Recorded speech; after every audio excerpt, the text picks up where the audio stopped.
If I had known about the developmental disorder, I wouldn't have had you. You are an unnecessary existence for our family." When my mother said this to me, my world turned completely dark. Let's go. From now on, a new life begins for the three of us. My father stuck his head out of the car window and declared that loudly. In front of our grandparents' empty house, my parents left me behind, laughing as they left. As I watched the car drive away, all I could do was stand there, frozen, at the age of 10. My name is Tracy. I am turning 25. I have a twin brother, Tony, and I used to live with him and our parents, but we have been living separately for over 10 years. The reason is because of such a past. My father was a regular employee, and my mother worked part-time while being a housewife. It was an ordinary family found anywhere. However, a significant change occurred when we were in elementary school. Once school studies began, my brother's talents became prominent, and he was always expected to score perfectly on tests. "Tony is wonderful. You got a perfect score again. You are talented and will surely become someone great in the future," my mother would say with a smile, and my father would laugh loudly. Exactly. He might become a scholar, a doctor, or maybe an athlete. At least he won't have to worry about money. Meanwhile, far from scoring perfectly, I was distracted by the sounds of classmates moving their chairs or using mechanical pencils, and I couldn't concentrate in class, leading to regular scolding from teachers. From an early age, while I was often scolded, my parents gradually started to dote on my brother more. Meals were always what my brother liked, and only he was taken out for outings and fun, and whenever he wanted something, he could have anything he wished for. In contrast, I was often neglected. If at that time I had talked to teachers or other adults about how my parents treated me, perhaps something might have changed, but I couldn't say anything. I struggled with speaking and expressing my own emotions. I cannot organize my words well, and they scatter. Now that I am an adult, I can somehow communicate my thoughts, but I am still sometimes misunderstood. Even when I think I am responding appropriately without understanding the other person's intent, I sometimes give irrelevant responses. According to my mother, I was born with a mild developmental disorder, and although I have gradually been able to do more as an adult, I still have many difficulties, and as a child, I was difficult for adults to handle. However, that is no reason to neglect me, and I continue to grow. My parents, who thought of me as a naive child, often looked down on me and insulted me compared to my talented brother.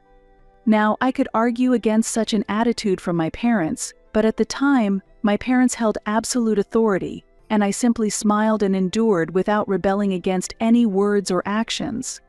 The relationship with my brother, who was close to me during my childhood, also began to change.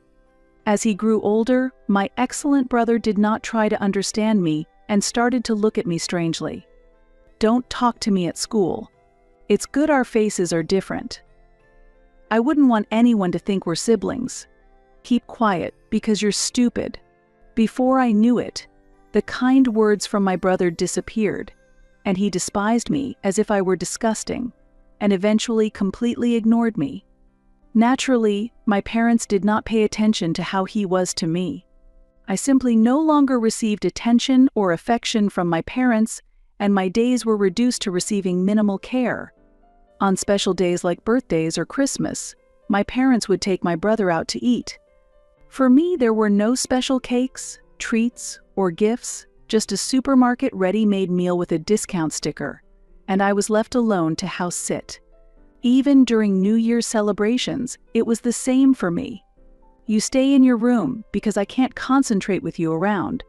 This is what my father told me, and my New Year's celebration was me eating snacks alone in my room, straining to hear the happy voices from the living room. "You don't need study materials, do you, since you can't do anything?" My parents said so matter-of-factly, and only my brother was given a desk and educational materials. I completely lost my motivation to study, and my grades continued to decline. I felt I had no place at school or at home, but there were two adults I truly trusted. They were my grandparents who lived far away. It took over 2 hours by car to visit them, and although we couldn't see them often, I was allowed to accompany my family to visit them twice a year, during summer and end-of-year holidays, under the condition that I wouldn't speak a word. My grandparents' house was in a nature-rich countryside, which might have seemed boring to my brother and parents, but for me it was a wonderful place. I was fascinated by the beautiful colors and landscapes created by nature, and while my brother was busy studying, I would play with the colored pencils I brought, coloring on the back of flyers to match the scenery. My parents and brother looked at me with scorn, but my grandparents would hang my drawings on the refrigerator saying, "It's a beautiful drawing of the sunset." I felt an unprecedented joy. Not just because they hung up my scribbles, but because they understood what I wanted to express without words. Certainly my grandparents loved my brother and didn't treat me specially, but they were the only ones who loved us twins equally. Therefore, the days I could see my grandparents twice a year were my emotional support. Then, when we were 10 years old, on a still chilly day in March, just as spring break had begun, my parents suddenly announced, "We've sold our apartment." What? Confused by what they meant, my brother snorted with laughter. "You're really stupid. It's been sold. A new life awaits us in a new house." Moving? If the house is sold, where would we live? What about school? When is the move? Why? Overwhelmed by the sudden news, my father yelled angrily at me, "Shut up. Your talk is always pointless. It's because you didn't notice, even though we've been preparing for a long time. Pack your stuff quickly." I hadn't realized until then, but the living room was already packed up. Because I was mostly confined to my room, I hadn't noticed that things around the house had gradually been disappearing. While panicking, I held back tears and packed my belongings into cardboard boxes. However, I could only take a few toys and only the bare minimum amount of clothes. Since it was spring break, my belongings were most of what I brought home from school, and I finished packing them into boxes quickly. "I'm ready. Everything's packed in boxes. I've got my school bag too, but anything else?" "We don't need your report. Just get in the car quickly." "Okay, I understand." My father tossed my cardboard box into the trunk of the car roughly, and I got in the car holding my school bag. However, Tony, who usually sat next to me, was not there. Tony isn't here. Where is Tony? It can't be just us three going, right? Aren't we missing some luggage? "Aren't you supposed to be quiet in the car?" My mother scolded me sharply, and I fell silent. "It's hard to understand you. We gave your brother some pocket money and let him go out to play. Be quiet if you understand." In the silence, I absent-mindedly gazed at the blossoming trees outside the car, but suddenly a light of hope flickered in my heart. Maybe, just as they used to take only my brother out, this time they were taking only me to some fun place. My parents were perhaps trying to surprise me with the move.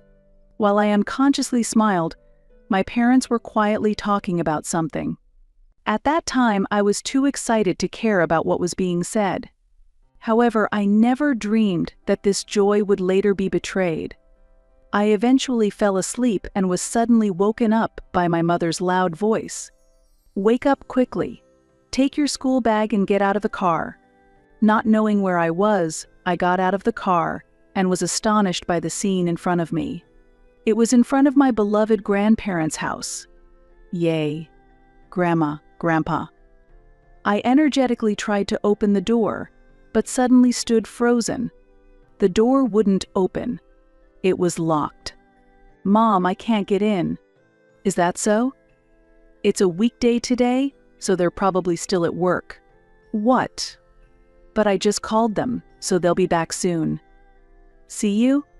My father roughly placed my luggage in front of the entrance and immediately returned to the car. Feeling anxious, I hastily grabbed my mother's hand. "Wait. Where are you going?"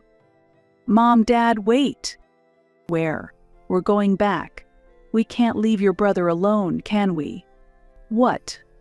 My mother shook off my hand as if it were obvious and stated, Your brother got into a famous private elementary school that ensures progression through grades.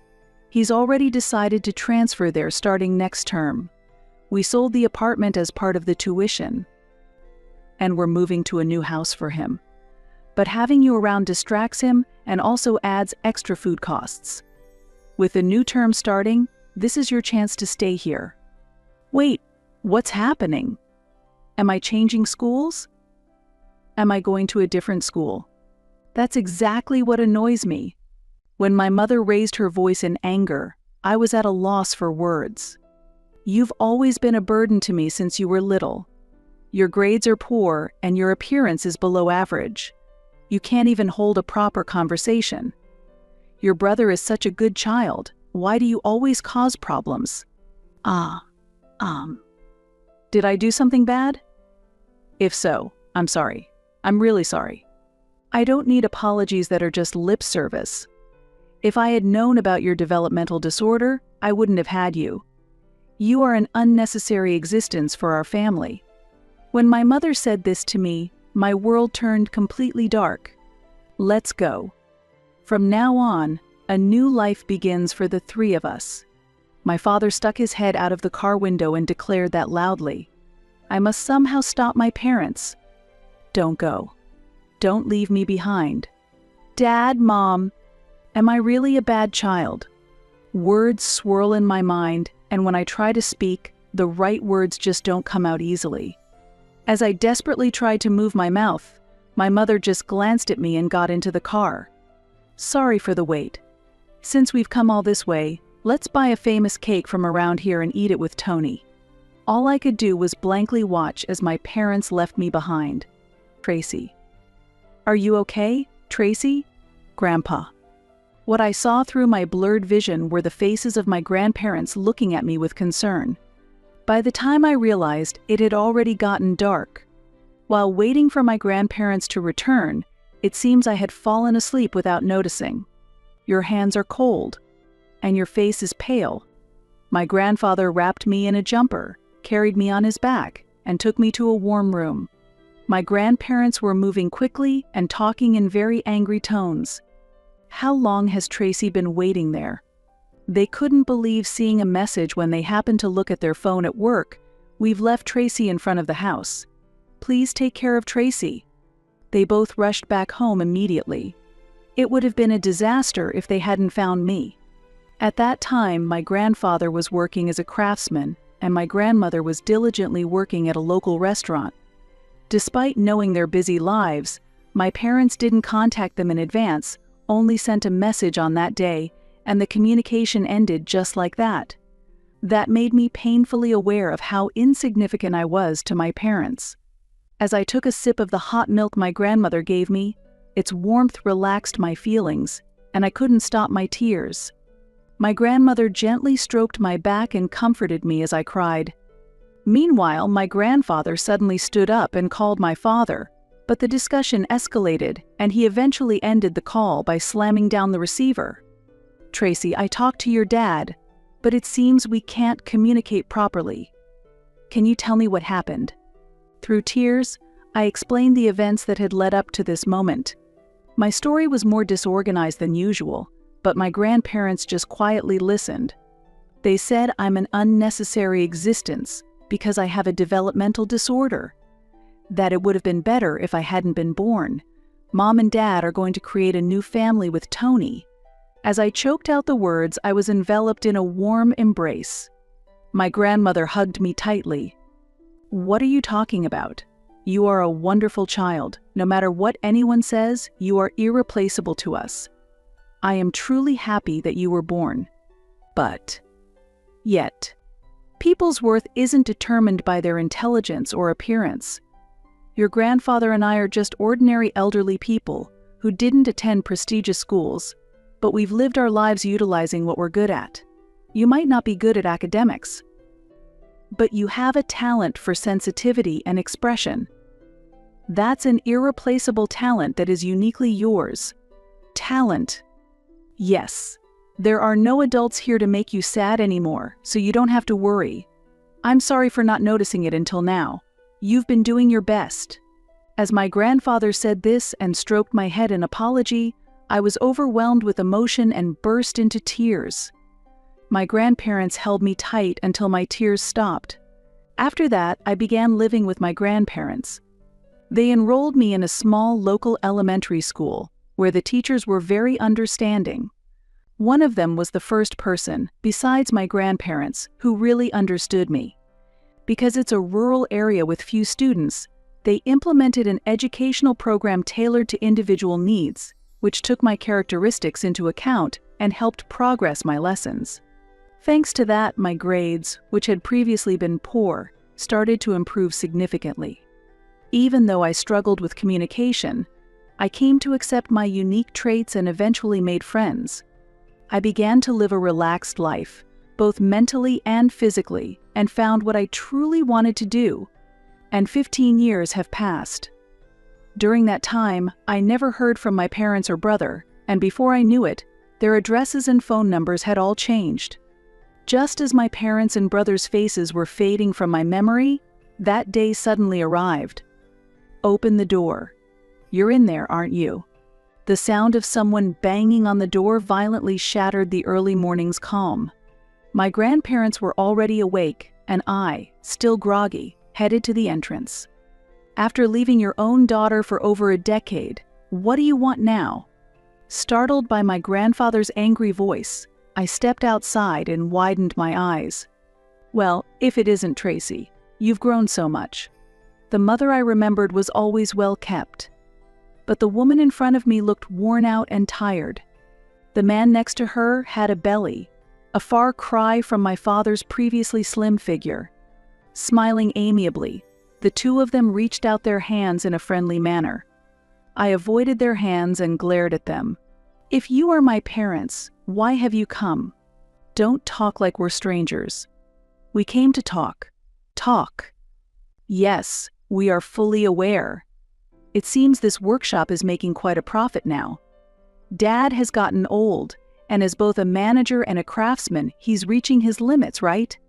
That's why we've come back. I thought I'd take over the business. And we heard our lovely daughter is set to inherit from him. That should be ours to receive. My grandfather snorted at my father and mother's words. Oh? You came back to get a share of the leftovers? And even take over the business? How presumptuous. An amateur with no basic knowledge of glass artistry taking over our workshop. We've already decided our successor. What? Tracy. She will take over. She's a genius. What? Ridiculous. This child who can't do anything. What? As if to interrupt my father, my grandmother threw a newspaper at his face. What are you doing? Look inside, you fool. There's an article about this workshop. My father flipped through the newspaper, his eyes widening as he alternated between looking at me and the newspaper in shock. Young glass artisan, from a local workshop to the world. It was an article from a recent interview. By the time I was a middle school student, I had become fascinated by my grandfather's work. I had started helping out in the workshop around that time. I was initially just an assistant, but as I started to actively engage in glass artistry, I quickly became an apprentice in my grandfather's workshop. Recognized for my skills by my grandfather, I became passionate about capturing the allure of nature in glass. A few years ago, I finally completed the piece I had dreamed of making and started selling it. It became popular on social media, and I quickly gained recognition, becoming known as a prominent glass artisan. Now, I even receive orders from restaurants and stores abroad, and we've expanded our workshop with more artisans and launched online sales. You are indeed our daughter, not like that useless, timid son. As my father exaggeratedly praised me, my mother eagerly nodded along. Useless? Timid? Surprised by the words so opposite from my memory of my brother, I asked them, and my mother glared at me sharply. Just listen. That useless Tony. My mother began speaking excitedly. According to her, my brother had graduated from university and landed a job at a top company, all going well initially. However, being praised as excellent for years, he became arrogant and unexpectedly fragile. Buffeted by the harsh waves of society, he faced failure within a short time and quit his job less than a year after starting. Can you believe it? Just a little scolding and he quit his job. I could never imagine it. Now he mostly stays in his room, hardly ever coming out except for the bathroom or shower. We quit our jobs because Tony had started working. Hey Dad, setting aside the inheritance issue, you have money, right? Can't you take care of us three? Or even just us two? At my father's words, my grandfather's expression turned to astonishment. Do you two only care about yourselves? He's still young, he'll figure something out. If it's decided that we stay here, he'll manage somehow. He's not a child anymore. It's impossible for us to find new jobs at our age. Hey Dad, listen to your loving son's request. My grandfather, dumbfounded, sighed and went back into the room. As I stood there stunned, my mother looked at me intently and said, "You should live with your mom and dad too, right?" Oh, I forgot. You don't understand what we're talking about anyway, do you? All you need to do is nod along. While saying this, my mother had bloodshot eyes, and my father nodded in agreement. After thinking for a moment, I responded, "Why do I have to live with strangers?" What? We are your real parents. We raised you. When I lived with my parents as a child, I never felt like I was being cared for. I barely existed. It was my grandparents and my teachers who truly raised me. I continued speaking to the two of them who were frozen in shock. You may be my parents by law, but I have no memory of that. I can't live with strangers. I looked at them completely as strangers. If I was wrong, my grandparents would correct me. Their silence probably meant it was okay. As my grandfather watched with a smile, my father looked at him. Don't you think that's a terrible thing to say? Dad, say something. Indeed. If you want me to, I'll say something too. It's strange to say you raised Tracy when you abandoned her at 10. No, not about me. Say something to Tracy. Tracy, say something to your grandfather. Something. No, that's not it. You told me to say something. So I said something. As my father began to flush with frustration, my grandfather started laughing with a chuckle. Don't abandon us. Hey, Dad. As my father pleaded, my grandfather waved his hand away and shouted in a low voice. Enough already. Why would you say such spoiled things now? At my grandfather's stern voice, my father and mother froze in place. During this pause, my grandmother hurried to the kitchen. When she returned, she had a large bag in her hand. This is perfect. Now, get out, you bad luck, she said as she threw salt at my mother's face. Ouch. What is this? Salt. The bag my grandmother held contained salt used for cooking. Parents who abandon their children are the epitome of bad luck, my grandmother said calmly as she continued to throw salt at my parents' faces. Go back already. I'll keep throwing salt until you leave. We have plenty of salt, so be prepared, my grandmother declared. Next to her, my grandfather stood holding a new bag. Leave, he shouted as he forcefully threw salt. The salt flew with force, hitting my parents in the face directly. Hey, Dad. Mom, stop. Please. Stop it already, my parents cried out. However, my grandparents continued to throw salt emotionlessly, shouting, Go back already. Never come back, they yelled as my parents desperately clung to my hand. Are you going to abandon your own parents? We're drowning in debt and struggling to live. Shouldn't family help us out, they said. My family is only my grandparents, I responded. I forcefully shook off their wrinkled hands. As my parents crumbled beside me, I took the bag from my grandmother and declared, This is goodbye forever. Saying this, I emptied the contents of the bag over my parents. That moment was decisive, and my parents, disheartened, fled as if running away. As time passed, my brother appeared at our workshop. The debt collectors chasing my parents had left my brother behind when they fled the house at night. Soon the debt collectors came, evicted my brother, and he was left distraught. The police took him in, and as the only relatives, they contacted my grandparents. One who does not work does not eat. If you work hard and help out in the workshop, we'll provide a place to live and meals. What do you say? My grandfather proposed. Surprisingly, my brother agreed immediately. His work in the workshop was still unpolished, and he was often scolded by my grandfather and other staff, but once he started showing talent in online sales and accounting, he became indispensable to the workshop. My brother, who has grown up, is ashamed of his past actions and now acknowledges and supports my abilities.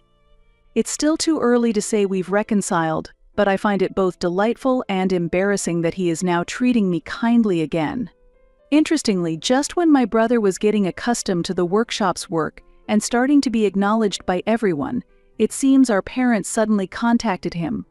"Tony, where are you and what are you doing? It's getting dangerous here. At worst, we might end up on a fishing boat. Please help us." Ignoring any mention of my brother's well-being after they left him behind, and focusing only on themselves, my brother completely lost his patience. Then he changed all his phone numbers and email addresses, cutting off any means of contact from our parents. I wonder if those two are working on the sea now. As a result, both my brother and I truly feel relieved to have escaped from those parents. The dinner table surrounded by my grandparents, my brother, and me might not have special dishes, but it feels warm and comforting. In a slightly misshapen dish made by my brother, there is mashed potatoes cooked by my grandmother. My grandfather is enjoying his beer in a glass that I made. I am finally feeling a happiness I couldn't experience in my childhood.